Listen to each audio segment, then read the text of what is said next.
Neuron rifles. 20 soldiers, in full protective gear, including black uniforms, black helmets, dark mirrored visors. Each held a rifle aimed directly at my head. The voltage of just one neuron rifle would cripple me with the pain of an electrical jolt through the nerve pathways of my body. But 20 neuron rifles fired at me all at once? With the nerve pathways too scrambled to give instructions to my muscles, I wouldn't even be able to scream as I died. Each of those soldiers followed my slow progress by keeping me in the sights of their weapons. I had nowhere to run, nowhere to hide. Only moments earlier, the robot that carried me in its arms had arrived to take me out of my prison cell. I'd grabbed my comp board, my fold-up laptop computer, in the few seconds I had to gather my belongings.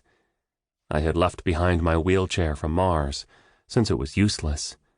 The prison officials had removed its wheels on the remote chance I'd find a way to escape.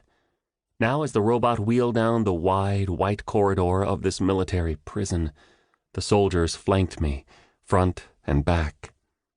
Carried as I was by the robot, I felt like a baby. Worse, if the robot set me down, the best I'd be able to do was crawl by using my arms to pull me forward. I was without my wheelchair, and after a lifetime on Mars, I struggled with the extra gravity on Earth. The squeak of the robot's wheels provided a steady backdrop to the soft thumping of the soldiers' footsteps in the quiet of the corridor. None of the soldiers spoke. I wondered if they would fire without warning. I wondered how long they would let the robot continue to take me away from my prison cell. I wondered why they had let me go this far. I wondered where I was going, and why. All I knew was that the robot had appeared as my prison cell door opened, and that from the speakers of the robot, a familiar but mechanical-sounding voice had instructed me to sit up from my bunk so that the robot's arms could lift me. I had trusted that voice.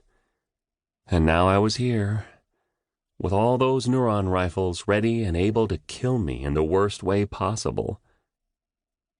I didn't know why I'd been put in this prison. 2 days ago, Tyce Sanders, my dad and the pilot of the Moon Racer spaceship, my friend Ashley, and I had arrived from Mars, where I had been born over 14 Earth years ago. To our shock, World United Federation soldiers had boarded our ship and arrested us, and I hadn't talked to Ashley or my dad since. In my solitude, I kept wondering if it had anything to do with the robots. For about as long as I could remember, I had been trained in a virtual reality program, like the ones on Earth, where you put on a surround sight helmet that gives you a three-dimensional view of a scene on a computer program. The helmet is wired so that when you turn your head, it directs the computer program to shift the scene, as if you were there in real life. Sounds come in like real sounds.